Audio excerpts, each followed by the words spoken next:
लामिया नर्क की एक ऐसी बुरी आत्मा है जो बच्चों की रूहों को निगल जाया करती थी, जिसका शैतानी रूप एक बकरे की तरह होता है, जो काले जादू की दुनिया और नर्क की गहराइयों की एक बहुत ही खौफनाक शैतान है। लामिया एक ऐसा अभिशाप है जो किसी को लग जाए तो वो 3 दिनों के अंदर ही उसकी रूह को नर्क की गहराइयों में खींच ले जाती है। Welcome to the HDK movies world.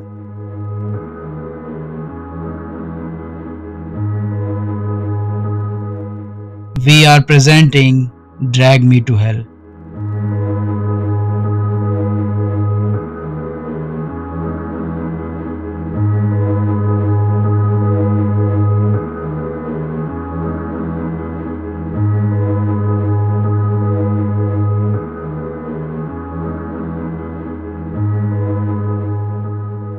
Movie की शुरुआत में हम एक कपल को देखते हैं जिनका बच्चा बीमार होता है। वो बुरी आत्माओं के वश में होता है।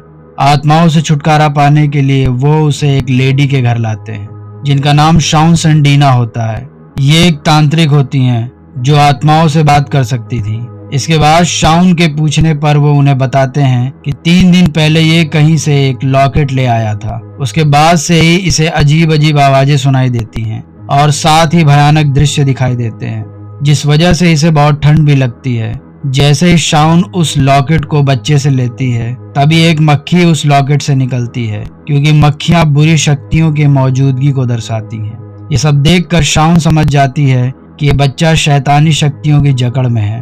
वो उन कपल से कहती है कि आप लोग परेशान ना हो और इसे अंदर ले आएं। इसके बाद वो उस बच्चे की मदद के लिए अपनी तंत्र विद्या का उपयोग करती है। तभी अचानक बहुत ही जोर से उस कमरे का दरवाजा खुलता है और शैतान उन पर हमला कर देता है। इसके बाद शैतान उस बच्चे को उठाकर बालकनी से नीचे फेंक देता है। ये सब देखकर उसके माता पिता बुरी तरह से डर जाते हैं। शाउन उसकी मदद के लिए आगे बढ़ती है, लेकिन तभी वहां की जमीन फटती है और एक शैतानी हाथ उस बच्चे को नर्क की गहराइयों में खींच ले जाता है। ये सब देखते हुए शाउन उस शैतान से कहती है कि हम दोबारा जरूर मिलेंगे। इसके बाद मूवी में हमें 40 साल बाद का सीन दिखाया जाता है, जहां पर हम एक लड़की को देखते हैं जिसका नाम क्रिस्टीन ब्राउन होता है, जो वहां के लोकल बैंक की लोन ऑफिसर होती है। वो उस बैंक की असिस्टेंट मैनेजर बनना चाहती है, जिस वजह से वो बहुत मेहनत करती है। एक दिन क्रिस्टीन अपने बॉस मिस्टर जैक्स के पास जाती है और वो उनसे अपने प्रमोशन के बारे में पूछती है। फिर वो क्रिस्टीन से कहते हैं कि मैंने असिस्टेंट मैनेजर के लिए तुम्हारे साथ साथ यहाँ के एक को-वर्कर स्टू रॉबिन को भी चुना है। अगर तुम्हें प्रमोशन चाहिए तो तुम्हें और भी मेहनत करके खुद को साबित करना होगा। इसके बाद लंच के दौरान क्रिस्टीन अपने बॉयफ्रेंड से मिलने जाती है,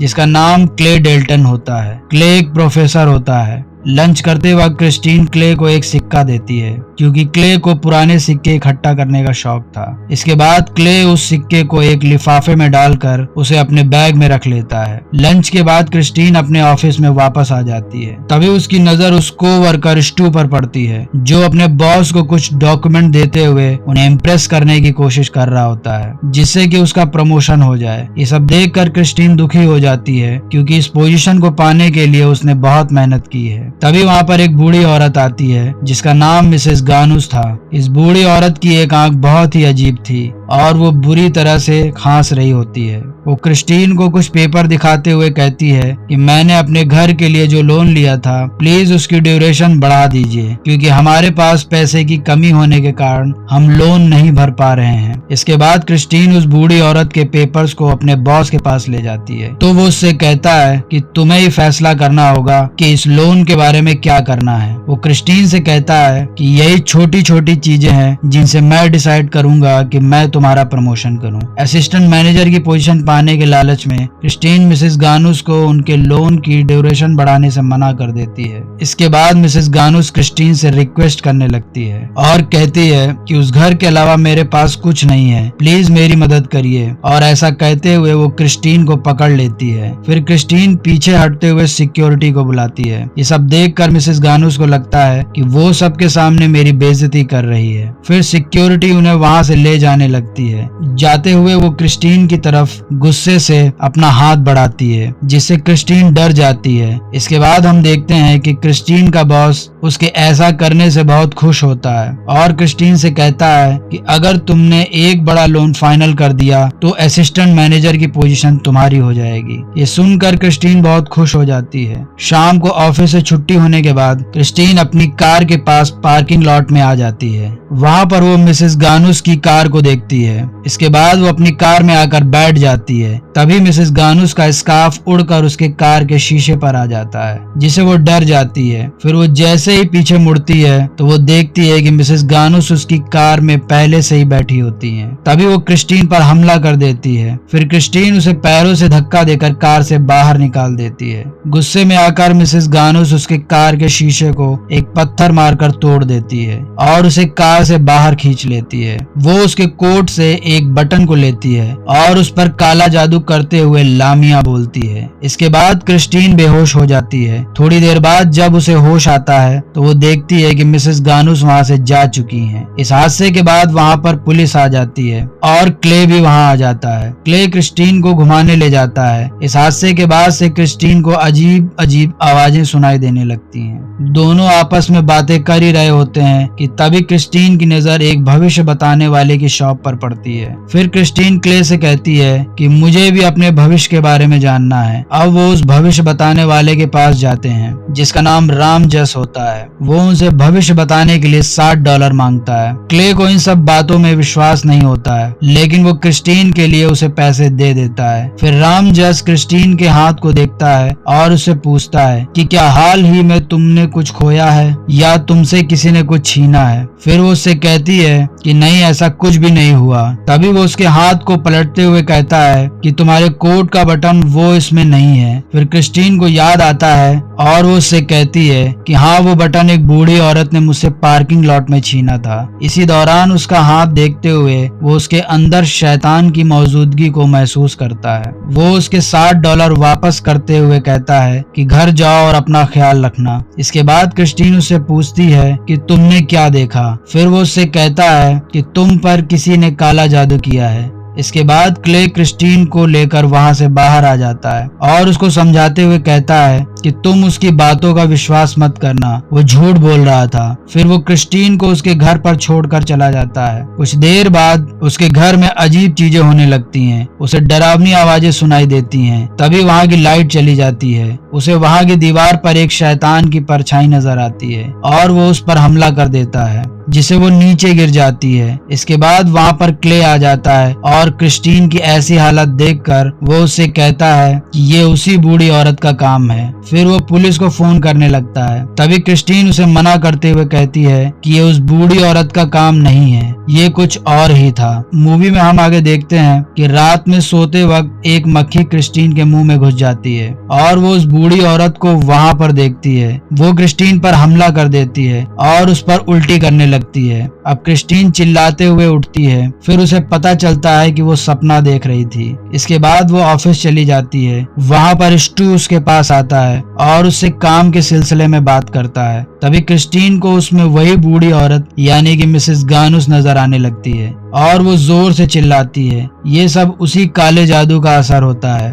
वहीं पर उसका बॉस भी आ जाता है और वो क्रिस्टीन से कहता है कि तुम्हारी नाक से खून बह रहा है। तभी क्रिस्टीन के मुंह और नाक से तेजी से खून बहने लगता है और देखते ही देखते उसका बॉस पूरी तरह खून से भीग जाता है। इसके बाद क्रिस्टीन वहां से चली जाती है और इसी बीच स्टू क्रिस्टीन की फाइल्स को चुरा लेता है। इसके बाद मूवी में हम आगे देखते हैं कि वो वहां से सीधे मिसेस गानुस की पोती के पास जाती है। वो क्रिस्टीन को अंदर आने से मना कर देती है। क्रिस्टीन उसे बहुत रिक्वेस्ट करती है और कहती है कि मैं सब कुछ ठीक कर दूंगी। इसके बाद वो मान जाती है और क्रिस्टीन को अंदर आने देती है। वहां पर वो देखती है कि मिसेस गानुस मर चुकी हैं। ये देखकर वो हैरान हो जाती है और पीछे हटने लगती है। तभी वो लड़खड़ा कर गिर जाती है और मिसेस गानुस की लाश उसके ऊपर आ जाती है और उस पर उल्टी करने लगती है। फिर क्रिस्टीन वहां से भागकर रामजस के पास जाती है जिसने उसका हाथ देखा था। वो उससे उसके साथ हो रही घटनाओं के बारे में बताती है। क्रिस्टीन की बातें सुनकर रामजस उससे कहता है कि तुम पर किसी ने बहुत ही भयानक काला जादू किया है जिसमें 3 दिन तक शैतान तुम्हें परेशान करेगा, जिससे तुम खुद की जान लेने की कोशिश करोगी लेकिन तुम ऐसा नहीं कर पाओगी। वो बताता है कि उसने तुम्हारे बटन पर काला जादू किया है और जब तीसरे दिन शैतान आएगा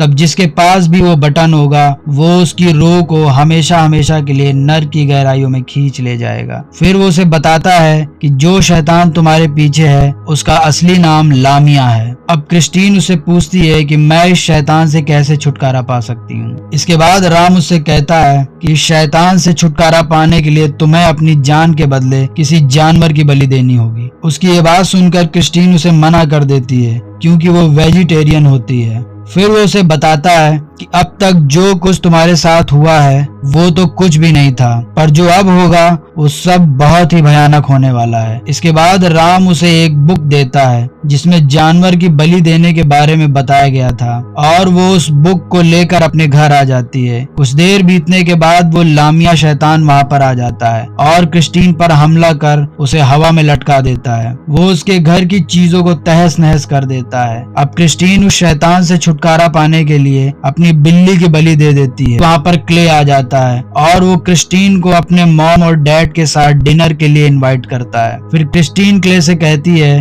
हाँ हम जरूर जाएंगे क्योंकि अब सब कुछ ठीक हो गया है। इसके बाद क्रिस्टीन डिनर पर जाने के लिए तैयार होकर आती है और वो क्ले के पेरेंट्स से मिलने चली जाती है। वो उनके लिए एक हार्वेस्ट केक भी बनाकर लाती है। खाना खाते वक्त वो आपस में बातें करते हैं। फिर वो क्रिस्टीन के बनाए हुए केक को खाते हैं। अब क्रिस्टीन जैसे केक को खाने चलती है तो उसे उसमें मिसेस गानुस की आंख दिखाई देती है और उसे बुरी आत्माओं की आवाजें सुनाई देने लगती है। इन सब चीजों से वो काफी डर जाती है। फिर वो खुद को संभालते हुए वहां पर सबको ऐसा महसूस कराती है कि जैसे कुछ हुआ ही ना हो। तभी उसके मुंह से एक मक्खी निकलती है। ये वही मक्खी होती है जो उस दिन उसके सपने में आई थी। अब उसे दरवाजे की तरफ से लामिया के आने की आवाज सुनाई देती है। इस आवाज से परेशान होकर क्रिस्टीन वहां पर रखे एक कांच के ग्लास को उस दरवाजे की तरफ फेंकती है। इसके बाद क्रिस्टीन वहां से जाने लगती है। क्ले उसे रोकने की कोशिश करता है लेकिन उसकी मॉम क्ले को मना करते हुए कहती है कि जाने दो उसे,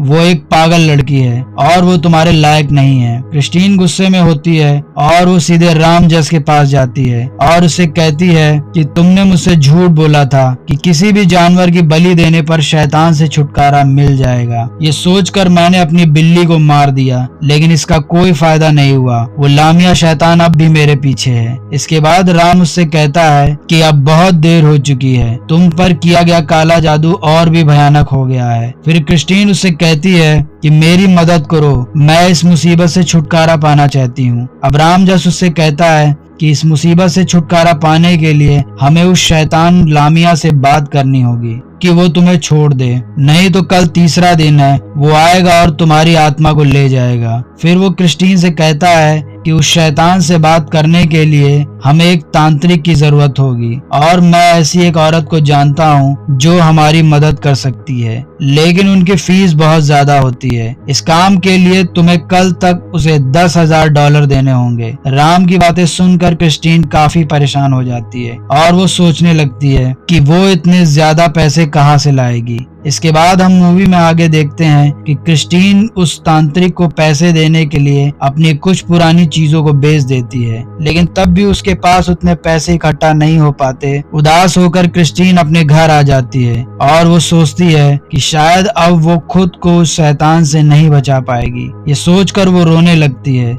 तभी वहां पर क्ले आ जाता है और क्रिस्टीन से कहता है कि मैंने राम को पैसे दे दिए हैं। हाँ, मैं इन चीजों में यकीन नहीं करता, लेकिन मैं तुमसे बहुत प्यार करता हूँ और मैंने तुमसे वादा किया था कि हर मुसीबत में मैं तुम्हारा साथ दूंगा। ये सुनकर क्रिस्टीन बहुत खुश होती है। इसके बाद वो सीधे शॉन सेंडीना के घर जाते हैं। ये वही तांत्रिक होती है जिन्हें हमने मूवी के शुरुआत में देखा था। क्ले क्रिस्टीन को वहां छोड़कर चला जाता है। अब क्रिस्टीन राम के साथ उस घर में जाती है। वो शाउन संडीना से मिलते हैं। वहीं पर शाउन का एक असिस्टेंट भी होता है। फिर शाउन संडीना क्रिस्टीन को 40 साल पहले हुए हादसे के बारे में बताती हैं और वो उससे कहती हैं कि उस दिन मैं उस बच्चे को शैतान से नहीं बचा पाई और मैं खुद को इसका जिम्मेदार मानती हूँ। इसके बाद शाउन क्रिस्टीन के ऊपर किए गए काले जादू को खत्म करने के लिए एक प्लान बनाती है। प्लान के मुताबिक वो लामिया को हराने के लिए एक माध्यम का काम करेंगी और लामिया को अपने अंदर ले आएंगी। फिर क्रिस्टीन उसका हाथ एक बकरे पर रखवा देगी जिससे लामिया उस बकरे के शरीर में चला जाएगा। फिर शाउन का असिस्टेंट उस बकरे का सिर काट देगा जिससे लामिया क्रिस्टीन की आत्मा के बदले उस बकरे की आत्मा को ले जाएगा। इसके बाद शाउन लामिया को बुलाने के लिए अपनी तंत्र क्रिया शुरू कर देती है, लेकिन वहां पर लामिया के बजाय दूसरी बुरी आत्माएं आ जाती हैं और वो अपनी मौजूदगी जाहिर करने लगती हैं। फिर शाउन उन बुरी आत्माओं को वहां से भगा देती हैं। तभी वो अचानक से कहती है कि वो आ रही है, क्योंकि लामिया एक फीमेल शैतान होती है और सबको भयानक आवाजें सुनाई देने लगती हैं। अगले ही पल लामिया शाउन के शरीर में आ जाता है और उसको अपना नाम बताता है। फिर राम उससे पूछता है कि तुम यहाँ क्यों आए हो, तो लामिया उससे कहती है कि मुझे क्रिस्टीन ब्राउन की आत्मा चाहिए। तभी क्रिस्टीन उसके हाथ को उस बकरे के सिर पर रख देती है। अब लामिया की बुरी आत्मा उस बकरे के अंदर चली जाती है और जैसे ही शाउन का असिस्टेंट उस बकरे के सिर को काटने चलता है तभी वो बकरा हट जाता है और गलती से असिस्टेंट उस रस्सी को काट देता है जिसमें वो बकरा बंधा था।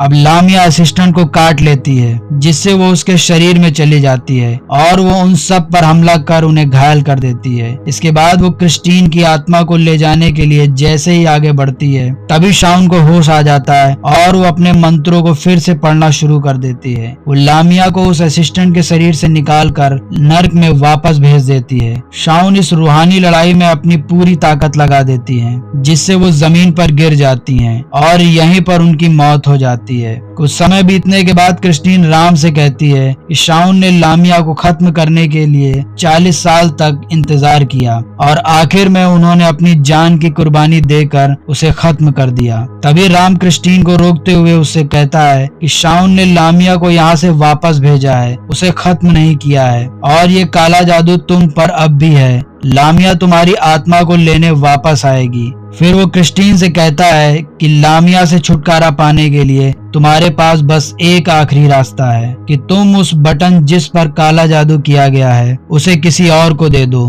क्योंकि ये बटन जिसके पास होगा लामिया उसकी आत्मा को ले जाएगा। मूवी के अगले सीन में हम देखते हैं कि क्रिस्टीन क्ले के साथ घर जा रही होती है। क्ले उससे काले जादू के बारे में पूछता है तो उससे कहती है कि अब सब कुछ ठीक हो गया है। यहाँ हम देखते हैं कि क्रिस्टीन उस बटन को जिस पर काला जादू किया होता है उसे एक लिफाफे में करके अपने बैग में बाकी डॉक्यूमेंट के साथ पहले से ही रख लेती है ताकि वो उसे किसी को देकर अपनी जान बचा सके। तभी अचानक उनकी गाड़ी के सामने एक बूढ़ा आदमी आ जाता है। क्ले गाड़ी को रोक देता है। गाड़ी के रुकते ही क्रिस्टीन के बैग में रखा वो लिफाफा और साथ ही क्ले का बैग नीचे गिर जाता है जिससे वो क्ले के डॉक्यूमेंट में कहीं खो जाता है। फिर वो बूढ़ा आदमी क्रिस्टीन की तरफ अपनी छड़ी करते हुए उसको कहता है कि वो आ रहा है और तुम नर्क की आग में जल जाओगी। ऐसा कहकर वो बूढ़ा आदमी चला जाता है। अब वो उस लिफाफे को ढूंढने लगते हैं। थोड़ी देर ढूंढने पर वो लिफाफा उन्हें मिल जाता है। इसके बाद क्ले क्रिस्टीन को घर छोड़ते हुए कहता है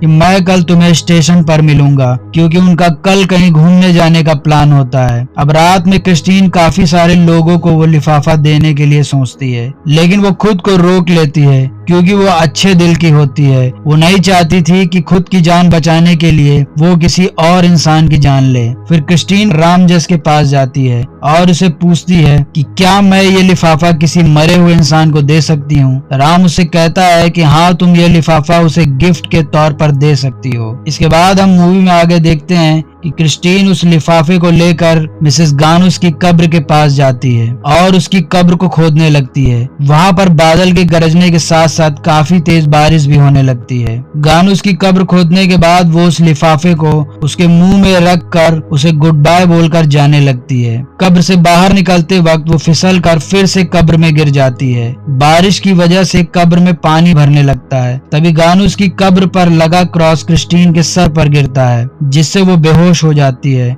और पानी में गानुस की लाश के साथ डूब जाती है। लेकिन थोड़ी देर बाद क्रिस्टीन को होश आ जाता है और वो उस कब्र से बाहर निकल जाती है। अगली सुबह क्रिस्टीन बहुत खुश होती है कि सब कुछ ठीक हो गया है और वो क्ले से मिलने स्टेशन जाती है, जहाँ क्ले उसका इंतजार कर रहा होता है। तभी क्रिस्टीन वहां आ जाती है और उसे अपना नया कोट दिखाने लगती है, जिसे उसने यही स्टेशन पर खरीदा था। इसके बाद क्ले उससे कहता है कि तुम बहुत ही खूबसूरत लग रही हो। दोनों आपस में बातें कर ही रहे होते हैं कि क्ले उसे वही लिफाफा दिखाता है जिसमें वो शापित बटन था। वो उससे कहता है कि ये आज सुबह मुझे मेरी कार में मिला, तुम गलती से मेरे सिक्के वाला लिफाफा उठाकर ले गई थी। अब क्रिस्टीन उस शापित बटन को देखती है तो बुरी तरह घबरा जाती है और अपने होश खो बैठती है। वो धीरे धीरे पीछे बढ़ने लगती है और सीधे रेल की पटरियों पर गिर जाती है। सामने से ट्रेन आ रही होती है कि तभी वहां की जमीन फटने लगती है और नर्क का दरवाजा खुल जाता है। फिर उसमें से बहुत सारे हाथ निकलते हैं और लामिया क्रिस्टीन को नर्क की गहराइयों में खींच ले जाती है। क्ले ये खौफनाक मंजर देखकर बहुत रोता है। इस दर्दनाक हादसे के साथ ये हॉरर मूवी यहीं पे खत्म हो जाती है।